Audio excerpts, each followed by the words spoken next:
Gak. Dan juga dikaruniai kesabaran. Terus bagaimana hubungan dengan anak Karena saya yang kedua-duanya baik. sekolah pesantren? Sehat, syukur baik. Ya, bismillah. Assalamualaikum warahmatullahi wabarakatuh. Alhamdulillah hamdan katsiran thayyiban mubarakan fi kama yuhibbu rabbuna wa yarda. Pemirsa Fatwa TV, senang sekali kita dapat berjumpa kembali di program Live Interaktif Kembali ke Hadis Nabi. Live Interaktif Kembali ke Hadis Nabi. Itu yang judul yang kita pilih untuk program tambahan. Ya, bukan tambahan kita harapkan tambahan selamanya nih. Jadi bukan tambahan sementara, ada tambahan yang insya Allah dengan hadirnya keanggotaan baru, masih fresh datang dari Madinah, ya masih hangat ya. Itu dengan nama yang mengampu program ini dengan Al-Ustadz yang bernama Dr. Muhammad Haikal Basyarahil. Nah begitu, dan posisi beliau ini bukan di Jakarta dan bukan juga di Pulau Jawa gitu yang dekat-dekat. Selama ini kan Jember, Solo, Temanggung, dan Jakarta. Nah kali ini agak sedikit lompat ke pulau ya, melompati lautan, jauh deh. Nah sekarang nanti kita akan sapa, tapi sebelum itu live ini bisa dihubungkan melalui telepon bagi mereka yang ingin bertanya. Dan bagi mereka yang merelay acara ini, yaitu radio-radio yang tergabung dalam ArtVisi, barakallahu fikum, semoga teman-teman semua di ArtVisi dapat mengambil manfaat dari program-program yang direlay dari acara-acara Fatwa TV, terutama live interaktifnya. Bisa ke nomor 021 212 32 333. 021 212 32 333. Iya, kita tunggu teleponnya ya. Baiklah, tidak berpanjang lebar. Saat ini sekarang coba kita sapa Ustadznya. Assalamualaikum warahmatullahi wabarakatuh. Dr. Haikal Basyarahil. Ya, waalaikumsalam warahmatullahi wabarakatuh. Masya Allah dokter, gimana, sehat dokter di sana? Sehat, alhamdulillah. Alhamdulillah. Boleh dong kita dikasih bocoran sedikit, tempat antum ini masjid atau ma'had atau pondok pesantren atau apa nih Ustaz? Yang jelas sekarang ini kita lebih dekat dengan ibu kota negara daripada Jakarta. Oh, waduh, sombong kali nih sekarang. Oh, Masya Allah ya, alhamdulillah ya. Di pondok pesantren Bakkah Martapura atau pesantren Al-Irsyad 8 ya. Oh. Sekarang namanya pesantren Islam Al-Irsyad Tengaran cabang yang ke-8. Masya Allah. Iya. Pesantren Al-Irsyad pesantren Piat ya, pesantren Islam Al-Irsyad Tengaran nomor 8 yang ke-8 gitu ya. Iya. Barakallahu fikum ya, namanya di situ ya. Lebih dekat ibu kota Indonesia dibanding Jakarta ya. Iya. Aduh, saya jadi malu nih. Ayo orang Jakarta, jangan gaya dulu. Ternyata Ustadz Haikal, Ustadz Dr. Muhammad Haikal Basyarahil itu sekarang udah di dekat ibu kota. Jadi Jakarta dadah gitu ceritanya ya. Baiklah, barakallahu fikum Ustadz atas peringatan buat kami agar orang Jakarta itu jangan gaya-gaya banget gitu. Terima kasih Ustadz, barakallahu fikum, yang waktu yang sudah diluangkan untuk kami di sini. Antum di tengah kasibukan antum mengajar ya, segala macam kajian, nah masih menyempatkan 1 jam kita ganggu untuk bertanya, boleh nggak apa-apa ya Ustadz ya? Silahkan. Baik, alhamdulillah. Baiklah Ustadz, untuk di awal Ustadz, bolehkah kita mulai langsung dari pertanyaan pertama Ustadz, mengingat pernyataannya cukup banyak nih pertanyaannya. Silahkan. Boleh ya, alhamdulillah, senang sekali kita. Baiklah, begini Ustadz, pertanyaan pertama itu adalah dari Rizky Bun di Bogor, Jawa Barat. Rizky Bun, Bogor, Jawa Barat, bertanya seperti ini. Assalamualaikum warahmatullahi wabarakatuh. Ustadz Haikal, izin bertanya, bagaimana cara menunjukkan jari ketika tasyahud bagi orang yang cacat jari telunjuknya buntung karena terpotong? Apakah boleh diganti dengan menunjuk dengan jari tengah? Atau tetap harus menggunakan jari telunjuk walaupun hanya tersisa 1 ruas yang buntung itu? Jazakallahu khairan. Jazakumullah khair atas pertanyaannya. Pertama ya, yang ingin saya jelaskan, mengisyaratkan dengan jari telunjuk ketika tasyahud ini tentu hukumnya sunnah bukan bagian dari wajib dan rukun di dalam salat, tetapi ini merupakan sunnah ketika kita mengisyaratkan dengan jari telunjuk kita. Ini poin yang pertama. Poin yang kedua yang ingin saya jelaskan adalah ketika jari telunjuk tersebut tidak ada, ya habis sama sekali, maka tidak perlu diganti dengan jari yang lainnya. Ya, karena sunnahnya adalah dengan jari telunjuk. Ketika itu tidak ada, maka tidak perlu dia mengganti dengan jari yang lainnya. La yukallifullahu nafsan illa wus'aha.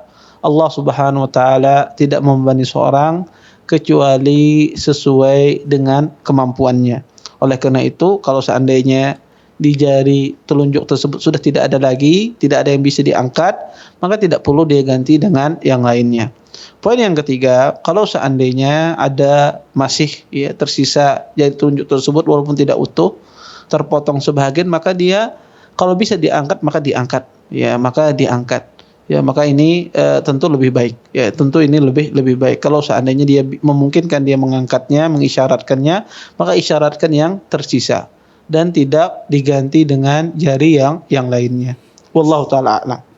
Barakallahu fikum Ustaz atas jawabannya. Semoga Bapak Rizky Bun atau Mas Rizky Bun di Bogor ini bisa paham dan senang sekali insya Allah ya, bisa tetap bisa semangat untuk melakukan sunnahnya dalam rukun sholat, yaitu ya, pada saat at-tahiyat.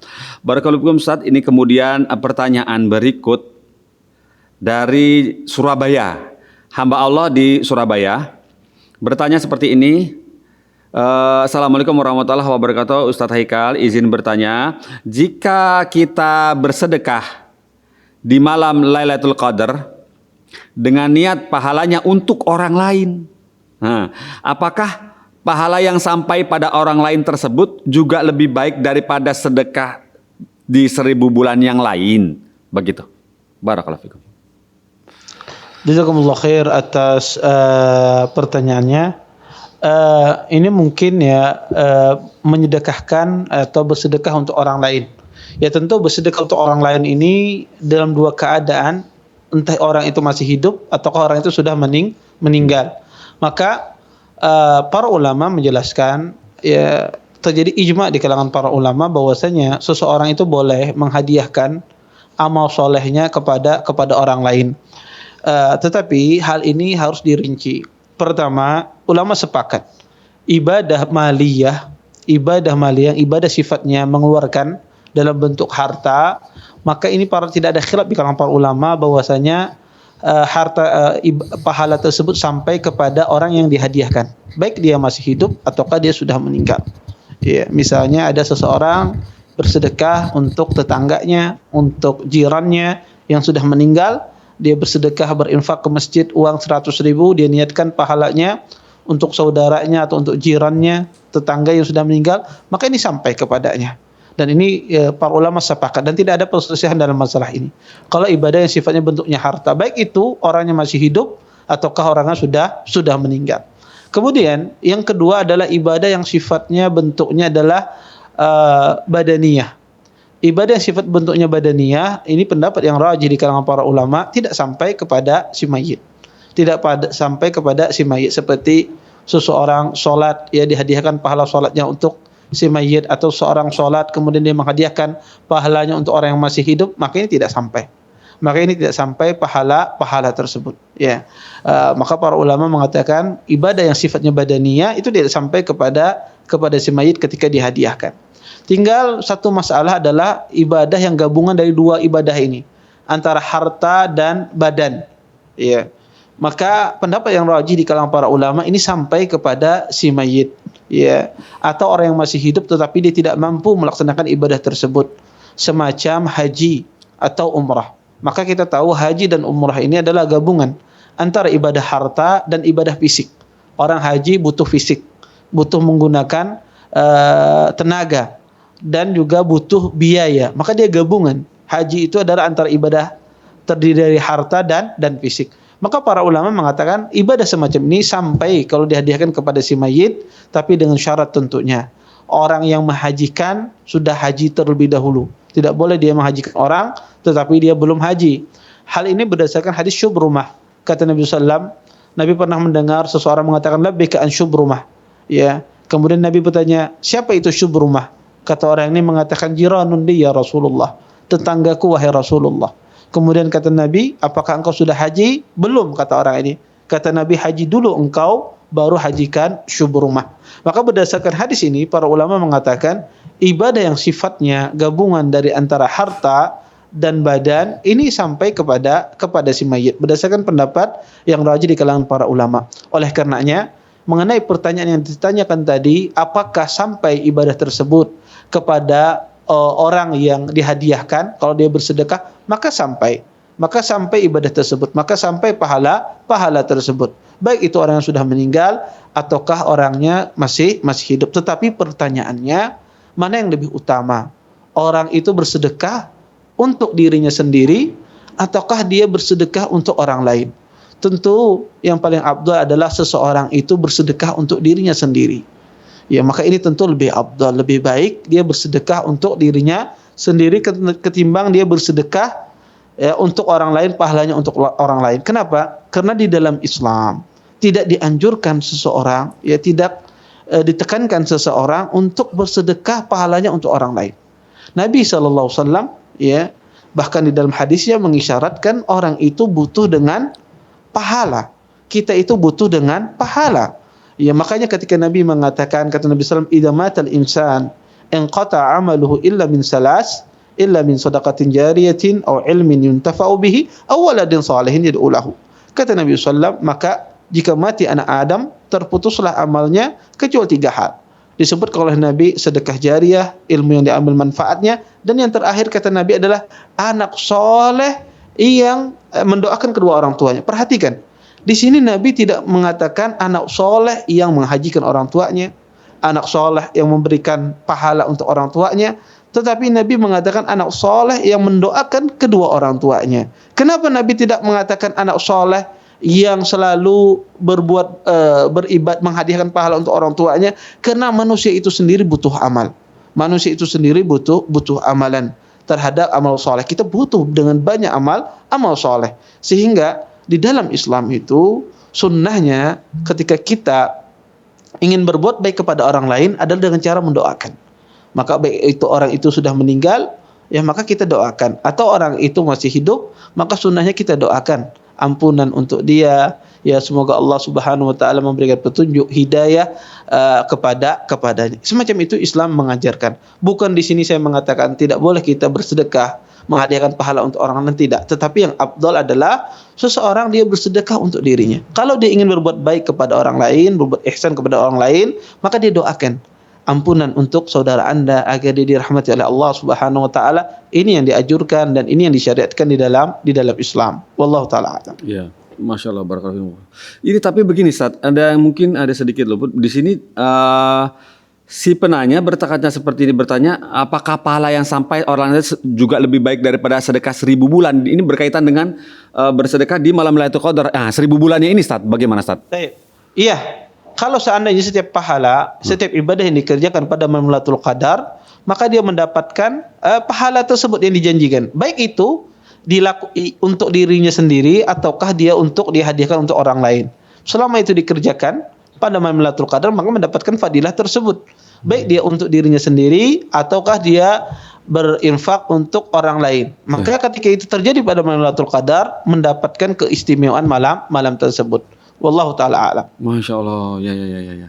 Jadi sesuai dengan janji Allah ya gitu ya, Ustaz ya. Barakallahu fikum, Ustaz. Alhamdulillah.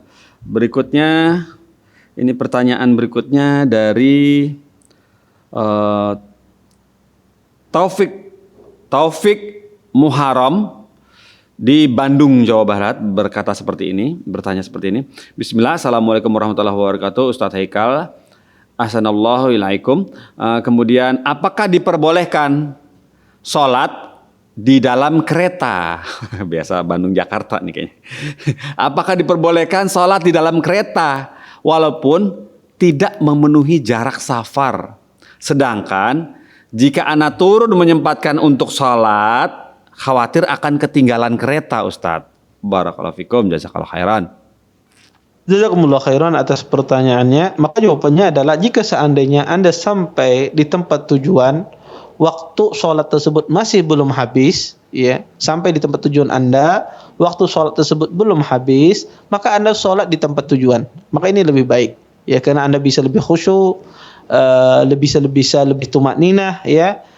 Maka sholat di tempat, kalau sampai di tempat tujuan dan waktunya belum habis. Tapi kalau seandainya yang ditanyakan tadi adalah waktunya mepet, ya, ketika naik kereta, kalau mau sholat tidak sempat lagi. Tetapi ya kalau naik kereta menunggu berhenti, mungkin waktu sholatnya sudah habis, ya. Sehingga tidak ada pilihan bagi dia kecuali sholat di dalam kereta. Bagaimana hukumnya ini? Boleh seseorang sholat di kereta dan harus dia sholat di kereta. Kalau seandainya kalau dia sampai di tempat tujuan waktunya habis, maka dia sholat di dalam kereta tersebut. Maka dia berusaha untuk sholat menghadap kiblat dan berusaha dia untuk berdiri. Tidak boleh sholatnya duduk. Kalau memungkinkan dia berdiri, maka sholat dia berdiri dan menghadap kiblat. Ya, maka kalau seandainya tidak ada tempat untuk berdiri, tidak bisa ditegur oleh petugasnya misalnya, atau dilarang dia berdiri, maka dalam kondisi semacam ini dia sholat dalam kondisi duduk. Tetapi kalau seandainya memungkinkan dia berdiri, maka dia harus sholat dalam kondisi berdiri. Karena berdiri itu rukun di dalam sholat. Ya, kata Nabi SAW, wa idza kabbarta fasalli qa'iman. Ya, jika engkau bertakbir hendaklah engkau sholat dalam keadaan berdiri. Maka disuruh oleh Nabi SAW kita ini berdiri. Ya, wa idza qumta ila shalah, jika engkau hendak melaksanakan salat, kata Nabi SAW, berdirilah engkau, ya. Maka wajib berdiri ketika salat, karena ini bagian rukun di dalam salat. Kecuali dalam kondisi dia tidak diperbolehkan oleh petugasnya, sudah melobi tidak bisa, terus ditegur, disuruh duduk, maka enggak apa-apa dia ketika tidak mampu lagi untuk salat berdiri, salat dalam kondisi duduk, ya. Tetapi ketika dia mampu berdiri, maka dia harus berdiri dan menghadap kiblat salatnya. Wallahu taala. Tapi Ustaz, begitu Ustaz. Tapi kebetulan saya juga sering di dalam kereta dan keluar kota begitu Ustaz. Ketika berdiri mungkin bisa berdiri Ustaz, tapi melakukan seperti sujud itu tempatnya sudah sempit. Misalnya sama-sama banyak penumpang yang berdiri juga Ustaz. Apakah harus lengkap dengan sujud dan ruku begitu berdiri atau cukup berdiri saja?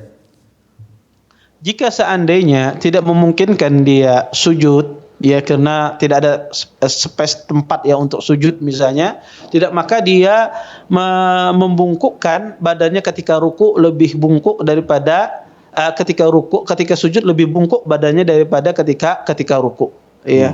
Maka kalau seandainya dia bisa ruku sempurna itu tentu lebih baik. Kalau seandainya tidak bisa ruku, ya maka dia membungkukkan badannya, ya, agak dia bungkukkan. Kemudian ketika dia mau sujud lagi lebih dia bungkukkan lagi lebih daripada ruku semacam itu. Kalau seandainya tidak bisa ruku dan sujud secara sempurna, maka dia membungkukkan badannya agak lebih sedikit, condong ke bawah. Ketika sujud lebih sedikit lagi dia bungkukkan. Sehingga untuk membedakan dua posisi ini, ruku dan sujud. Wallahu taala alam. Barakallahu fikum, seperti itu ya, Masya Allah. Iya ya Ustaz, jadi boleh ya sholat di kereta. Baiklah. Yang bingung itu asar Ustaz. Kalau maghrib kan bisa asar pas waktu asar gitu kalau lagi di dalam kereta.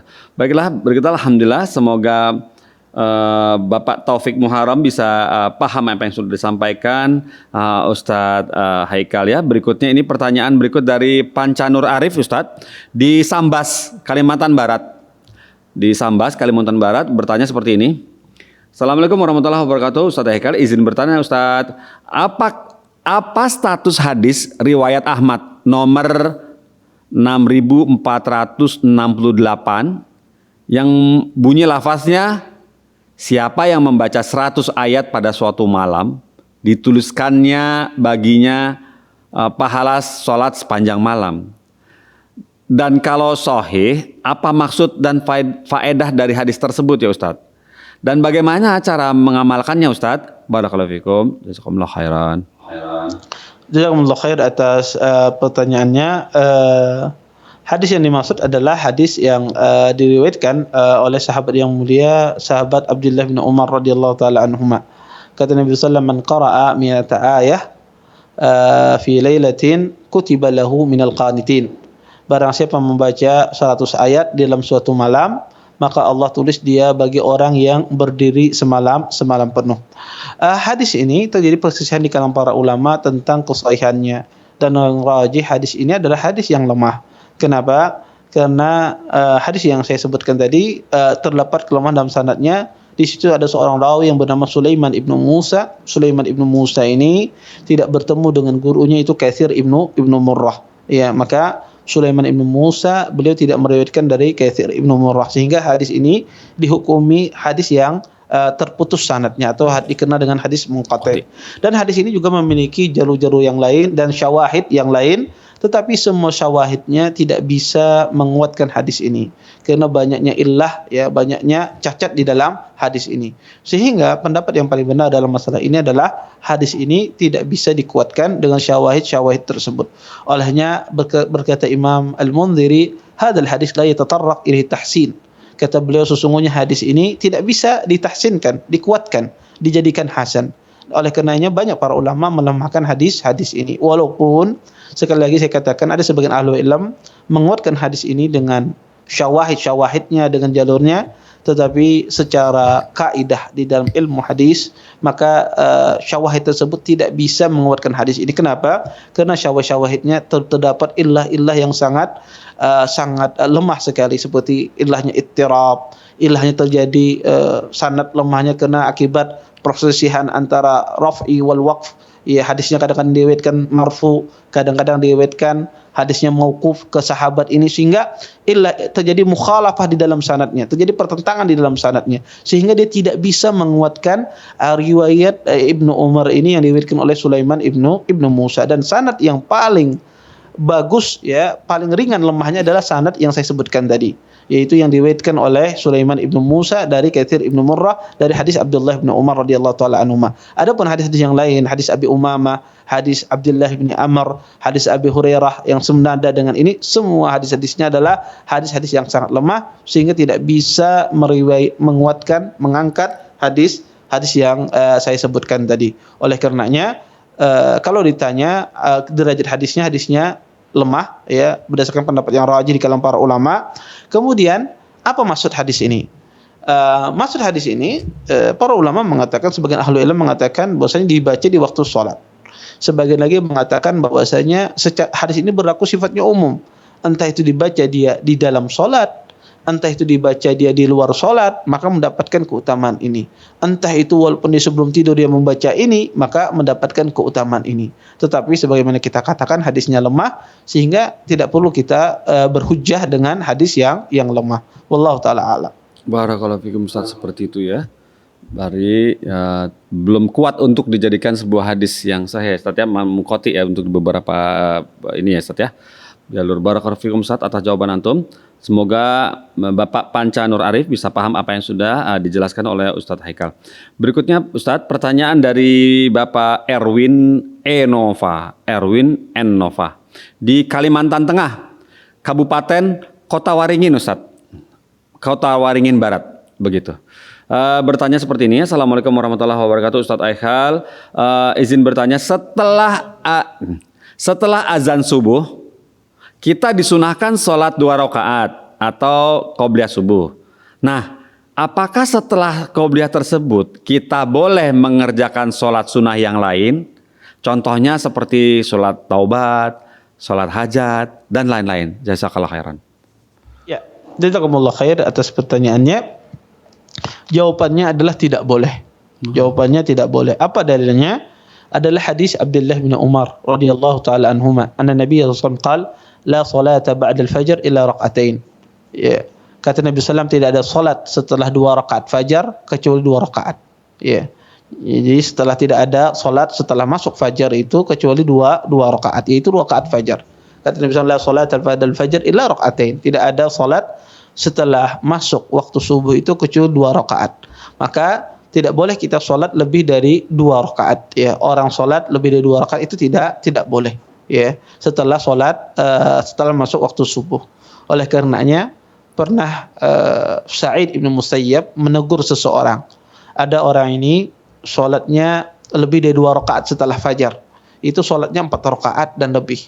Kemudian orang ini mengatakan, ditegur oleh Sa'id bahwasanya tidak boleh. Nabi SAW melarang kita sholat setelah masuk fajar itu lebih dari 2 rakaat. Kemudian kata orang ini, u'adzab, ya, apakah saya akan diazab akibat sholat ini?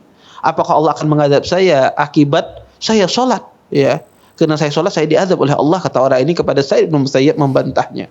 Kemudian kata Sa'id bin Musayyab, engkau tidak diazab karena salatmu, tetapi engkau diazab oleh Allah Subhanahu wa taala karena engkau menyelisih sunnah Nabi SAW. Engkau diazab akibat engkau menyelisih sunnah Nabi sallallahu alaihi wasallam.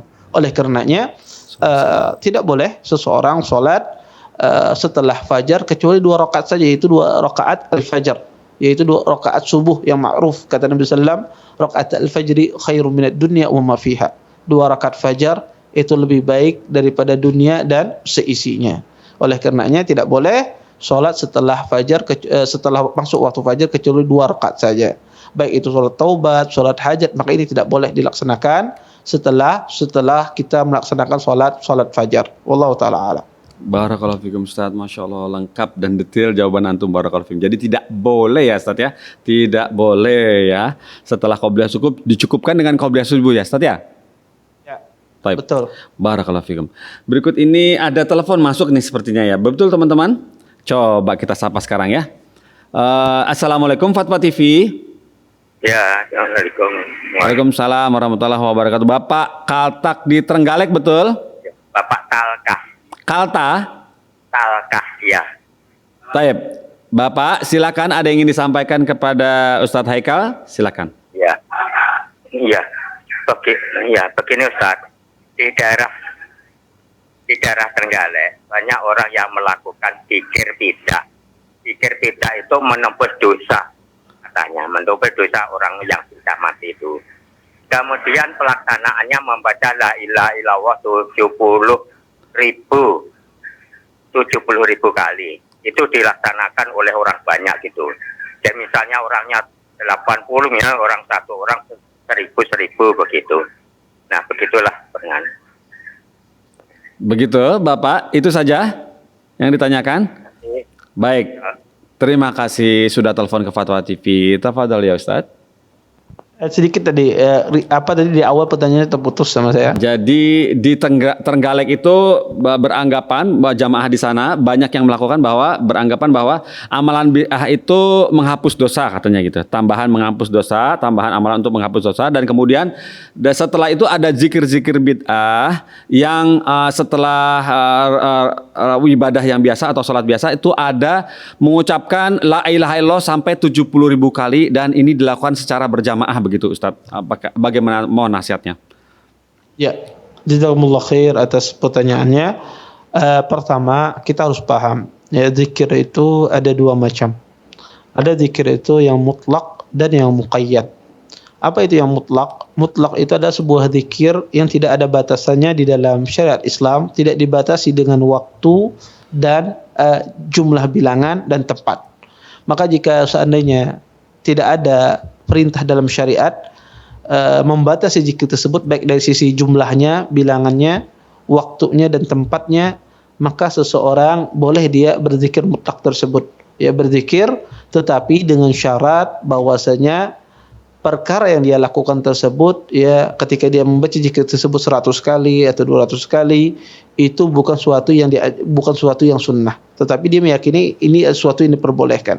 Contoh misalnya, ketika saya berada di pagi hari, setelah saya berzikir pagi petang, kemudian saya duduk ya, kemudian mengisi waktu kosong saya berzikir subhanallah misalnya. Subhanallah saya berzikir 100 kali. Apakah boleh demikian? Boleh, tidak ada masalah. Atau saya berzikir Allahu Akbar 100 kali, boleh. Tetapi saya tidak meyakini 100 kali ini adalah bilangan yang dianjurkan, bilangan yang disunnahkan untuk diucapkan ketika berzikir di waktu zikir mutlak. Ya, kenapa? Karena di waktu pagi hari jam 8, jam 9 orang tidak ada kerjaan, dia ngisi dengan bertasbih, bertahmid, alhamdulillah boleh. Selama dia tidak meyakini bahwasanya ini adalah waktu yang mustajab, waktu yang dianjurkan, selama tidak ada keyakinan demikian, maka boleh berapapun dia ucapkan 100, 200, 1000, 2000, 3000, tidak ada masalah.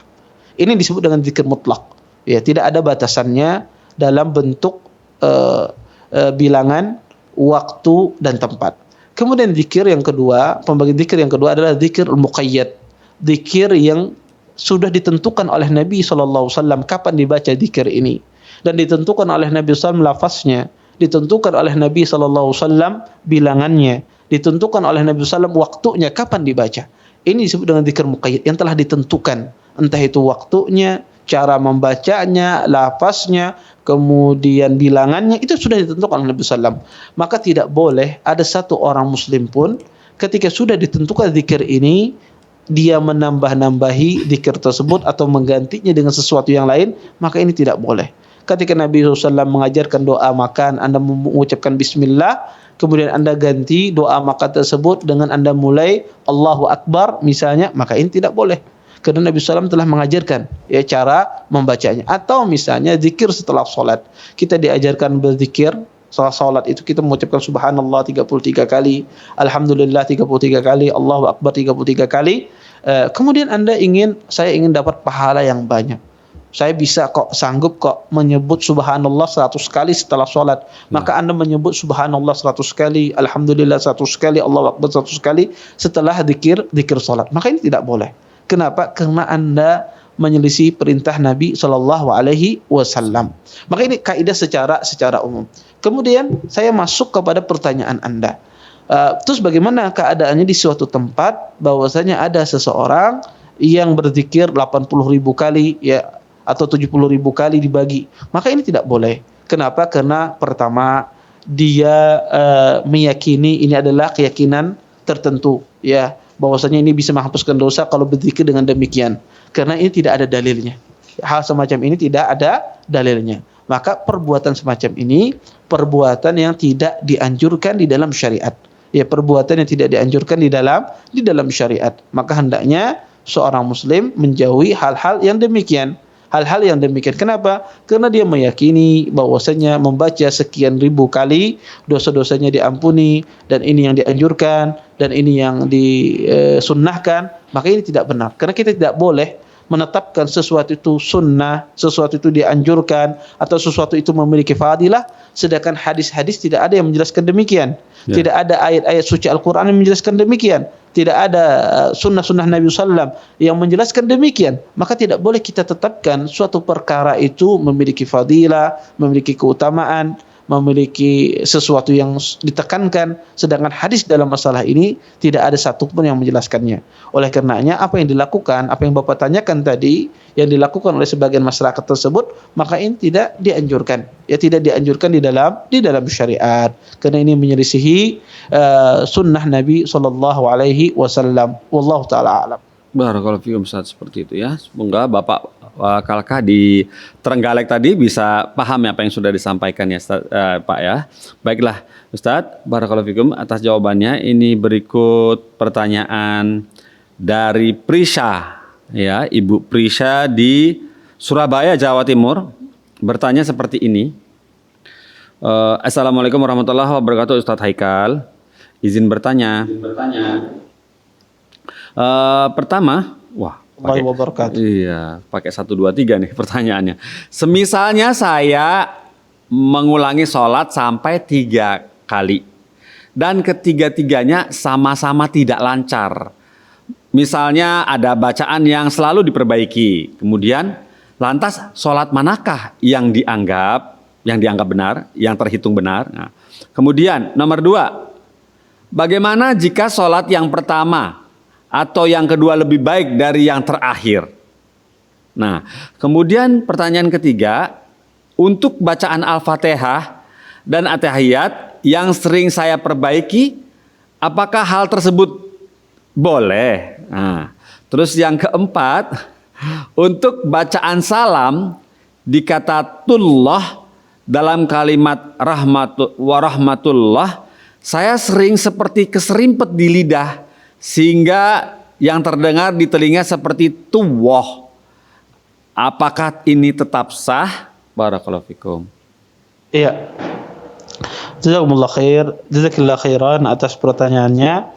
Saya berusaha mengingat pertanyaan tadi ya, kan ada 4 poin ya yang ditanyakan.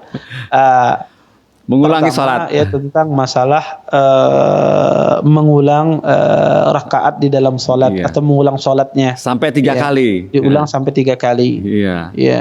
Maka sholat mana yang diterima oleh Allah Subhanahu wa taala? Ya, kalau seandainya ketiga-tiganya tidak benar, mana yang diterima? Atau yang terakhir misalnya yang lebih bagus, mana yang diterima? Pertama, sebelum saya jawab pertanyaan beliau ini, pertama saya ingin mengingatkan penyakit was-was, ya. Penyakit yang banyak menimpa kaum muslimin, ya. Dan ini bahaya. Dan dilihat dari konteks pertanyaan tadi, bahwasanya beliau ini mungkin ada gejala penyakit was-was, ya. Mengulang-ulang bacaan, kemudian sering keserempet di lidahnya, ya, kata demikian. Maka ini indikasi penyakit was-was, ya. Maka pertama, Anda berdoa kepada Allah Subhanahu wa taala agar dihilangkan penyakit tersebut dari diri kita. Kemudian yang kedua, jangan mengikuti bisikan tersebut, ya. Jangan mengikuti bisikan syaitan tersebut, selalu ta'awud, berlindung kepada Allah Subhanahu wa taala dari godaan syaitan tersebut. Kemudian jangan dijawab dan dicuekkan begitu saja. Tetapi orang was-was ini biasanya susah dia mencuekkan. Maka jangan digubris, ya. Jangan digubris. Kemudian yang ketiga, jangan suka menyendiri. Ya, sesungguhnya orang penyakit was-was itu suka menyendiri, ya. Sehingga di situ syaitan mudah mengganggu dia, menggoda dia. Makanya kata Nabi sallallahu alaihi wasallam, "Innama ya'kulud dhi'bu minal ghanamil qasiyah." Sesungguhnya serigala itu menerkam kambing yang pisah dari gerombolannya. Seperti itu pula syaitan. Syaitan itu menerkam atau menggoda seorang muslim ketika dia dalam keadaan sendiri. Tetapi ketika dia tidak dalam keadaan sendiri, maka susah syaitan itu menggoda manusia.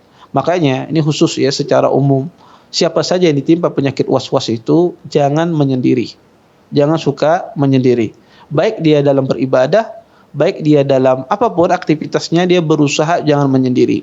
Ya, maka kalau seandainya Anda laki-laki sholat berjamaah, ya, sholat berjamaah di masjid, ya, sholat berjamaah di masjid, maka jangan sholat di rumah. Ya, kemudian seperti itu pula dia berusaha berwudunya di masjid. Ya, di tempat, kenapa? Karena itu akan menghilangkan penyakit was-wasnya. Kalau dia di rumah berwudunya, tidak ada yang melihat dia, sehingga apa? Dia akan mengulang-ulang wudunya terus akan diulang. Sebelum azan sampai rakaat terakhir baru selesai dia wudunya. Ya. Kenapa? Karena syaitan menggoda dia terus-menerus. Tetapi berwudulah di tempat-tempat umum, di banyak orang. Kenapa? Karena orang was-was itu dia paling takut kalau dilihat orang penyakitnya. Ya, dia malu akan dilihat orang penyakitnya, sehingga ketika dia di tempat umum banyak ramai, itu akan mengurangi was-was di dalam dirinya.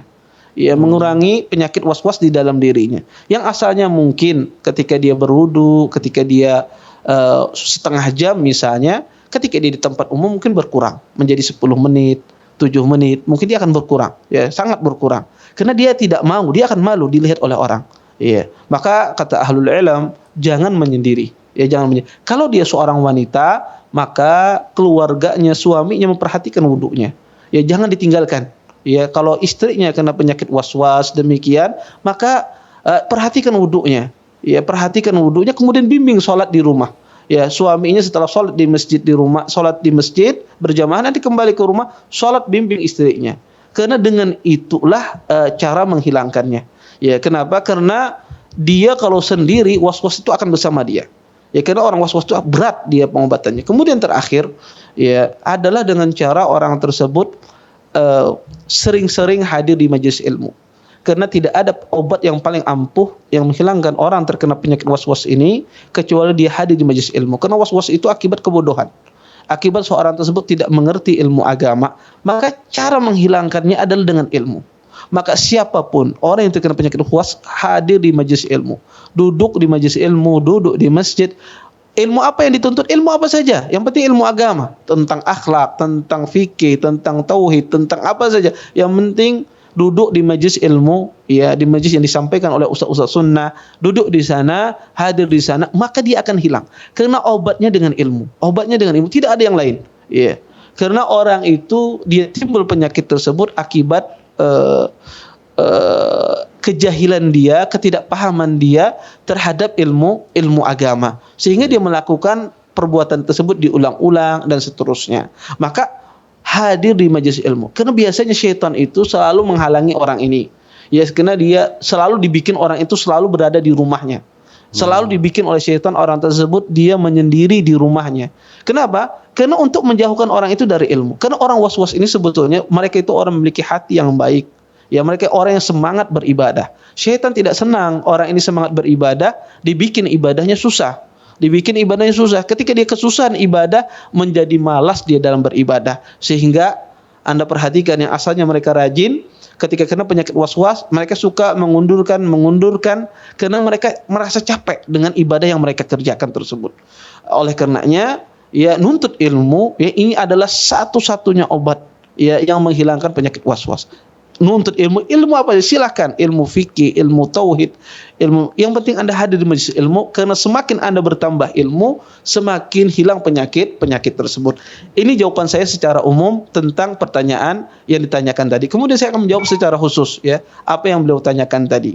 Maka kalau kita di dalam salat ragu-ragu kita di dalam salat, maka tidak disunnahkan kita mengulang salat kita. Ya, kita tidak disunnahkan mengulang sholat kita. Tetapi kalau seandainya Anda misalnya tadi bingung sholatnya tadi, saya tadi di rakaat ketiga atau rakaat keempat, tadi betul nggak ya bacaan saya? Atau saya tadi kebaca surah Al-Fatihah apa tidak? Ya, baca surah Al-Fatihah atau tidak? Maka kalau seandainya ragu-ragu, maka ditambah satu rakaat. Kalau seandainya di rakaat tersebut ragu-ragu membaca surah Al-Fatihah. Kemudian sujud sahwi. Dan tentunya ini berlaku bagi orang yang tidak kena was-was. Ini berlaku kepada orang yang tidak terkena was-was. Ya, adapun orang was-was tidak dilihat keraguannya. Ya, tidak dilihat keraguannya. Tentu hukum ini berlaku kepada orang yang tidak terkena penyakit was-was. Orang yang was-was tidak dilihat keraguannya. Ini poin yang pertama. Poin yang kedua, apa yang dilakukan beliau tadi kurang tepat. Mengulang sholatnya ini tidak benar. Ya, tidak disyariatkan dan tidak disunnahkan seseorang mengulang sholatnya sampai berkali-kali. Tetapi kalau seandainya orang itu ragu, ya di rakaat mana tadi dia mungkin tidak baca Al-Fatihah atau ketinggalan rukunnya misalnya, maka cukup ditambah rakaat tersebut satu rakaat, kemudian dia sujud sahwi, tidak perlu diulang. Ya, tidak perlu diulang-ulang sebanyak tiga kali. Maka perbuatan semacam ini tentu tidak masyru'. Taib. Kemudian yang mana diambil? Ya, yang mana yang diambil sholatnya Ustadz? Kalau seandainya sudah terjadi demikian, tentu yang diambil adalah yang benar. Sholat yang dilaksanakan dengan cara yang benar. Itu yang diambil oleh Allah Subhanahu wa taala. Kalau yang pertama yang benar, maka itu yang benar yang diambil. Tetapi perbuatan tadi kalau seandainya ya dilakukan lain kali, maka itu tidak benar. Cukup dia kalau seandainya dia ragu ketinggalan rukun, maka cukup ditambah satu rakaat, kemudian dia sujud sahwi. Kalau seandainya dia was-was, penyakit was-was, tidak dilihat was-wasnya, tidak dilihat keraguan tersebut. Kalau dia ragu antara 3 dan 4, ambil 4. Ya. Kalau dia ragu-ragu, tadi saya baca nggak Al-Fatihah, baca Al-Fatihah. Karena was-was itu tidak dilihat keraguannya. Kemudian poin yang pertanyaan nomor 2 tadi yang ditanyakan tadi tentang masalah membaca Assalamualaikum warahmatullah, sering keserempet lidahnya. Maka mengucapkan warahmatullah ini sunnah saja. Ya, yang penting adalah dia mengucapkan Assalamualaikum. Maka kalau seandainya warahmatullahnya itu salah, maka tidak mempengaruhi sah dan salatnya. Yang penting dia mengucapkan salam. Salam itu yang penting adalah Assalamualaikum. Adapun kata warahmatullah walaupun tidak diucapkan, maka tidak mempengaruhi sah salat seseorang. Iya, apalagi tadi mungkin ragu-ragu, keseleo, apalagi itu diiringi dengan penyakit was-was, maka tidak dilihat keraguan tersebut. Kalau seandainya beliau tidak menyebutkan warahmatullah, salat beliau sah. Ya, kalau sekedar hanya beliau mengucapkan assalamualaikum. Ya, mungkin ini yang dapat saya jawab. Wallahu taala. Masya Allah, barakallahu fikum Ustaz, Masya Allah. Semoga Ibu Prisa di Surabaya, Jawa Timur bisa paham ya, sudah lengkap tuh dijawab sama Ustadz Haikal. Barakallahu fikum Ustaz, dan alhamdulillah. Kemudian berikut kita masuk ke pertanyaan dari Yulia Brenton. Yulia Brenton di Bogor, Jawa Barat. Bertanya seperti ini. Bismillah, Assalamualaikum warahmatullahi wabarakatuh. Ustadz Haikal, izin bertanya. Ustadz, apakah hukumnya steril kucing? Hukumnya steril kucing atau kebiri ya berarti ya, steril kucing dengan alasan menahan laju kembang biaknya. Maksudnya semakin banyak kucingnya. Dan bolehkah memelihara hanya satu kucing, tidak sepasang gitu? Barakallahu fikum, jazakumullah khairan. Ya, jazakumullah khair atas pertanyaannya. Pertama Allah Subhanahu wa taala berfirman dalam Al-Qur'an la tabdila li khalqillah ya. Tidak boleh kita mengubah ciptaan Allah Subhanahu wa taala. Ikrimah menafsirkan ayat tersebut adalah kata beliau ihsa'u al-bahaim, yaitu mengkebiri binatang ternak. Maka para salaf menjelaskan bahwasanya mengkebiri atau menseterilkan binatang ternak ini pada asalnya tidak boleh. Pada asalnya tidak boleh. Kemudian ahlul ilm mengatakan diperbolehkan dalam kondisi tertentu. Ketika ada hajah, ada keperluan, ada maslahat yang besar untuk hewan tersebut. Maka jika seandainya ada maslahat yang besar untuk hewan tersebut untuk dikebiri, maka tidak mengapa. Misalnya hewannya penyakitan, kemudian dikebiri, atau hewannya ini kalau tidak dikebiri dia akan meninggal, ya, dan seterusnya. Maka jika ada maslahat untuk hewan tersebut dikebiri, maka ini tidak mengapa, dan ini diperbolehkan dalam madhab Abi Hanifah, madhab Malik, jumhur semuanya membolehkan dalam mengkebiri kalau seandainya tersebut ada maslahat, ya, atau kucing atau binatang ternak tersebut populasinya sangat banyak, ya, dan kalau seandainya dia dalam jumlah yang banyak ditakutkan tidak ada yang merawatnya, kemudian dia mati, ya, kelaparan dan seterusnya, ya, maka kalau ada maslahat yang sangat jelas, tidak diragukan maslahatnya bagi hewan tersebut, maka boleh dikebiri. Tapi kalau seandainya tidak ada maslahat atau maslahatnya tidak jelas bagi hewan tersebut, maka ahlul ilm mengatakan tidak boleh. Wallahu taala alam. Barakallahu fikum, sepertinya asalnya ada usulnya ada tidak boleh ya Ustaz ya, kecuali ada manfaat di kedepannya ya untuk hewan tersebut. Barakallahu fikum Ustaz atas jawabannya. Ini ada pertanyaan berikutnya dari Abdul Latif Yakub, Malaysia, bertanya seperti ini dari Malaysia. Abdul Latif Yakub bertanya seperti ini. Assalamualaikum warahmatullahi wabarakatuh Ustaz Haikal. Mana yang lebih afdol? Menghadiri kuliah agama atau melakukan ibadah tahajud selama sepertiga malam hingga subuh? Jazakumullah khair atas pertanyaannya. Tentu ya, nuntut ilmu itu lebih afdal daripada tahajud, ya. Seorang menuntut ilmu itu lebih afdal daripada tahajud. Ini tentu kalau seandainya tidak bisa digabungkan. Kalau seandainya tidak bisa digabungkan, disuruh memilih antara menuntut ilmu dengan ibadah tahajud, tentu menuntut ilmu itu lebih utama daripada tahajud. Dan ini ahlul ilm sepakat dalam masalah ini. Tetapi masalahnya adalah kalau seandainya bisa digabungkan, dan biasanya itu bisa digabungkan antara menuntut ilmu dengan tahajud, sehingga tidak perlu ditentangkan. Kalau seandainya bisa digabungkan, ya kerjakan kedua-duanya. Ya, dia menuntut ilmu dari satu sisi, kemudian satu sisi lain dia juga sholat tahajud, ya. Sehingga kalau seandainya tidak perlu dipertentangkan, maka jangan kita pertentangkan. Tapi kalau seandainya waktunya bertepatan, misalnya contoh, ya, dia ingin sholat sholat tahajud, ya, pengen sholat tahajudan, kebetulan pada saat itu malam tersebut dia dari awal malam sampai subuh misalnya kajian terus. Ya, dia mungkin kajian online di luar negeri, misalnya dia berada di Indonesia, sehingga kalau dia sholat ketinggalan kajian tersebut misalnya, maka kalau tidak memungkinkan dia sholat tahajud, maka dia mendengarkan majelis ilmu itu lebih baik, ya, lebih utama daripada tahajud. Ya, ini kalau seandainya bertentangan, bertabrakan. Tapi kalau seandainya tidak bertentangan, tidak bertabrakan, afdalnya dan dilakukan kedua-duanya. Dia menuntut ilmu, iya, dan dia juga sholat tahajud juga iya. Wallahu ta'ala alam. Barakallahu fikum Ustaz. Masya Allah, barakallahu fikum. Dari Abdul Latif Yakub di Malaysia.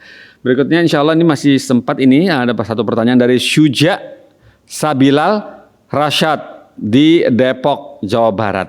Bertanya seperti ini. Assalamualaikum warahmatullahi wabarakatuh Ustaz Haikal. Ustaz, mohon maaf, saya izin bertanya lagi. Ini yang kedua berarti. Apa benar Ustaz, jika orang yang mencukur habis jenggotnya, bahwa dia itu kufur dan syahadatnya ditolak? Mohon jawabannya Ustaz. Terima kasih. Ya. Jazakumullah khair atas pertanyaannya. Tidak benar. Ya, tidak benar orang yang mencukur jenggotnya kemudian dia kufur, syahadatnya tertolak. Ya, tidak benar, ya, dia kufur. Ya, kenapa? Karena Nabi SAW mengatakan uful liha wa khufus syawarib. Kata Nabi SAW, pelihara jenggot kalian dan cukurlah kumis kalian. Tentu perkataan uful liha ini menunjukkan perintah, dan perintah pada asalnya dalam bahasa Arab menunjukkan kewajiban, sehingga memelihara jenggot itu hukumnya wajib.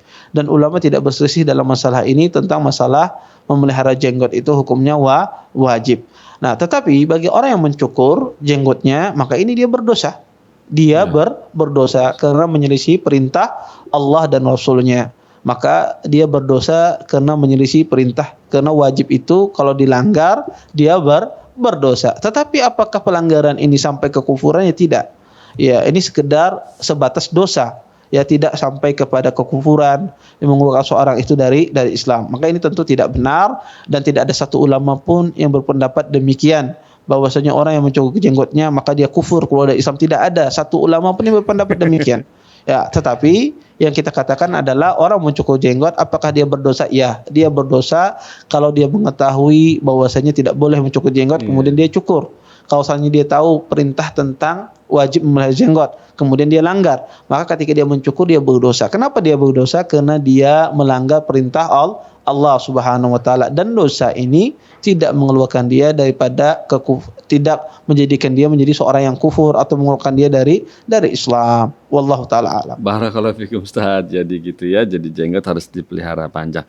Berikutnya ini Ustaz, pertanyaan dari Bapak Denny di Bojonegoro, Jawa Timur.